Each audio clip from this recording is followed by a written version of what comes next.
Fresh cut സമരസമിതിക്കെതിരെ ഗുരുതര ആരോപണവുമായി police. സമരസമിതി ചെയർമാൻ ക്രിമിനലാണെന്നും സമരത്തിൽ നിരോധിത സംഘടനകളുടെ പങ്ക് അന്വേഷിക്കുന്നുവെന്നും പോലീസ് ഹൈക്കോടതിയിൽ സമർപ്പിച്ച റിപ്പോർട്ടിൽ പറയുന്നു. എന്നാൽ ഫാക്ടറിക്ക് തീയിട്ടത് ഉടമയുടെ ആളുകളെന്ന് സമരസമിതി ആരോപിച്ചു. കമ്പനി വീണ്ടും പ്രവർത്തനം ആരംഭിച്ചതോടെ ഇരകൾ അനിശ്ചിതകാല നിരാഹാര സമരം പ്രഖ്യാപിച്ചു.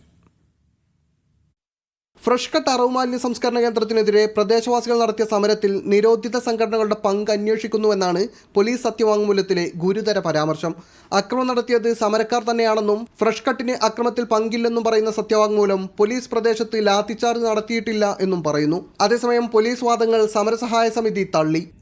പോലീസും ഫ്രഷ് കട്ട് മുതലാളിമാരും കൂടിച്ചേർന്നുകൊണ്ട് ഈ സമരത്തെ പൊളിക്കാൻ വേണ്ടി ആസൂത്രിതമായി ചെയ്ത ഈ പദ്ധതി പൊളിയുമെന്ന് കണ്ടപ്പോൾ പോലീസ് ഉണ്ടാക്കിയെടുക്കുന്ന ഓരോ കാര്യങ്ങളാണിത്.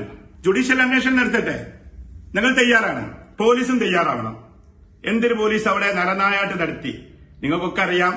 അതിന്റെ പിറ്റേന്ന് തൊട്ട് നാട്ടിൽ ഇന്ന് വരെ അരാജകത്വം സൃഷ്ടിച്ചുകൊണ്ടാണ് പോലീസിന്റെ നീക്കങ്ങൾ.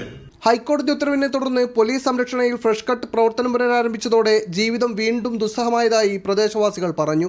കട്ടിപ്പാറ പഞ്ചായത്ത് മുൻ പ്രസിഡന്റ് ബിജു കണ്ണന്തറ അനിശ്ചിതകാല നിരാഹാരം പ്രഖ്യാപിച്ചു. ഇന്നലെ താമരശ്ശേരിയിൽ സമരസഹായ സമിതി സംഘടിപ്പിച്ച ഫ്രഷ് കട്ട് വിരുദ്ധ മഹാറാലിയിൽ സ്ത്രീകളും കുട്ടികളും വൃദ്ധരുമടക്കം ആയിരങ്ങളാണ് അണിനിരന്നത്. കമ്പനി അടച്ചുപൂട്ടും വരെ സമരം തുടരുമെന്ന നിലപാടിലാണ് ജനങ്ങൾ. T Anees Ali, media 1, Kozhikode.